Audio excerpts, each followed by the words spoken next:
tonight. That was pretty bad. And I don't have the patience to always go and invite crap stats over here. So more and more I'm thinking that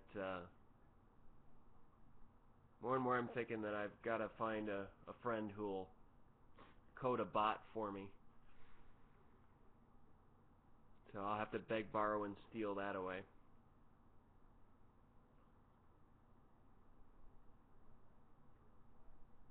Yeah, I know. I'd love to. I keep trying to get Woodalizer in here, and he's been really hard to find the last several days. I actually saw him in Mike's chat today when he was going through the car wash and the drive-through and all that stuff. He was doing errands today with Mini Woot, but I said hi to him, and I never got a chance to. I never got a response when I IM'd him. But I'd love to get him back over in here. Yep, and Luke, and he actually called him Luke at one point during the broadcast. He quickly recanted, and it was too late. It was out in the wind. I wonder if he killed the archive on that, because he did kill when. Oh, that's the other thing. There was a significant Sassy sighting when Mike did his broadcast this afternoon. Yeah, absolutely. In fact, she was bent over, butt to the camera, leaning in the window of someone else's car, right in front of Mike's car. So the camera was pointing right at it. It was really those people who are always on the lookout for a Sassy sighting should check the archives. I do not know whether he deleted them, but if I was thinking at the time, then I would have highlighted it. Yeah, I think that was her. I've seen her like 3 or 4 times in the last couple of weeks. Saw her at Disney a couple of times, and definitely saw her today. So, and then Mike was kind of all hyper about getting people to send those emails last night about guest hosting, because he was going to do something tonight, start early and all this stuff, and then nothing happened. I didn't get an email from him today, and he barely mentioned it in the broadcast tonight. So I don't know. Honestly, I don't think he is getting lazy. I think the new job is kind of kicking his ass, which is good. I think it's going to be a good job for him, because he's not, from what I understand, he's not under contract. He works sort of as a consultant, a sales consultant. So he was under contract, and the contract just ended. And so now he's working at 247workstation.com, 247work, 247workspace.com. Yes, thank you, Canning. You had it. Welcome, Canning, by the way. I think this is your first visit to my room. If I'm mistaken about that, I apologize. Tell us a little bit about yourself. Introduce yourself. Where you're from, what you do, and what was your high school mascot and or college, but high school's more fun. And what was your first injury? Your first significant injury. It didn't have to be something that sent you to the hospital, but what you would consider a significant injury. Everyone do that right now. Tell me, what was your first injury that you can recall? That's a good icebreaker question for everyone. My college mascot was a Green Knight. We were the Green Knights. Okay, we got a broken leg, we got thumb stitches, we got broken ass. Your college mascot is a puck. Interesting. Called Puckman. Excellent. I bet that your opponents get a lot of mileage out of that. Because puck, you see where I'm going? Rhymes. Oh, Woot fan. Oh. Yeah, rhymes with stuck, you see. So people could really say, your team is really stuck and you suck 'cause you're a puck man.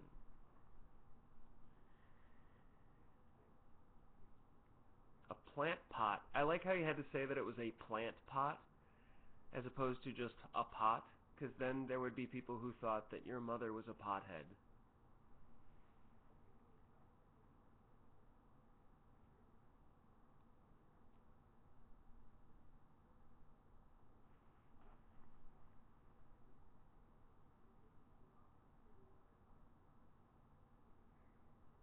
A pot plant? You saw a pot plant instead of plant pot? That's good. No, no, I know exactly what you mean, Pop. I just thought it was funny.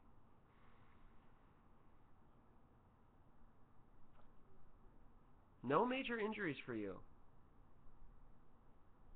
Well, that counts. There you go. Broken baby toe. There. That's your first injury, whether you like it or not.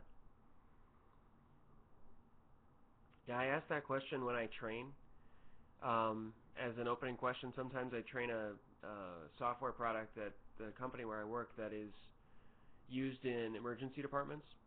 And so the people who come there are often nurses and doctors in EDs. And so I ask that first injury question, and it's amazing, like, probably, oh, I don't know, anecdotally I'll say 75 to 80% of people um, had, classy Africa, had their first injury was a result of their sibling. Which is, I think, especially remarkable because I wonder what the percentage of people in the world who are only children is.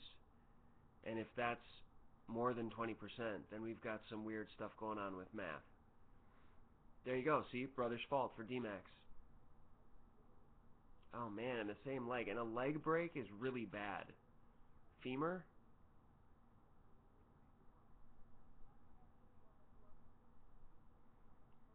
So, Africa, that means you cannot blame a sibling on having broken your ass. You broke your ass all on your own.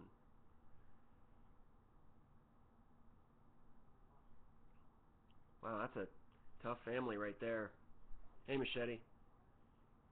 Dude. Dude.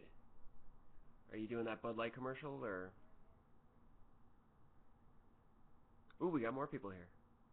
Who just came in? Who came in? Infidel! Infidel! Welcome.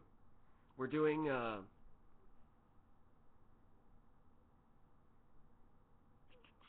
we're doing first injuries. What was your first injury, and or what was your high school mascot? Or is, if you're really young.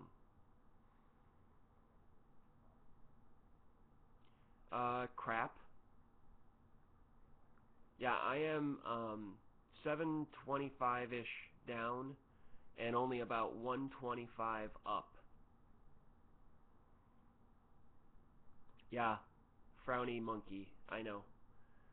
I'm in south of Madison, Wisconsin, and the central office for Verizon is just far enough away from my house that I can only get half. Shut up, Africa. That I can only get half of the 1.5 megabit speed. Even though they're offering 3 megabit speed to Verizon customers now, the most I can get is 750 down. So, last night we were talking about Fios in here before the Woot TV broadcast. I haven't called on that yet. I haven't gone into Verizon's website to see about a mobile card because I don't have wireless through Verizon. I have our home long distance and our internet and DirecTV through Verizon in a package deal that's a really good package. But my wireless is AT&T because I have an iPhone. Not because I have an iPhone. I have an iPhone because we have AT&T, because originally we had Cingular, because the deals at Cingular were just screaming hot and awesome, and I think remain that way, even after the merge with AT&T.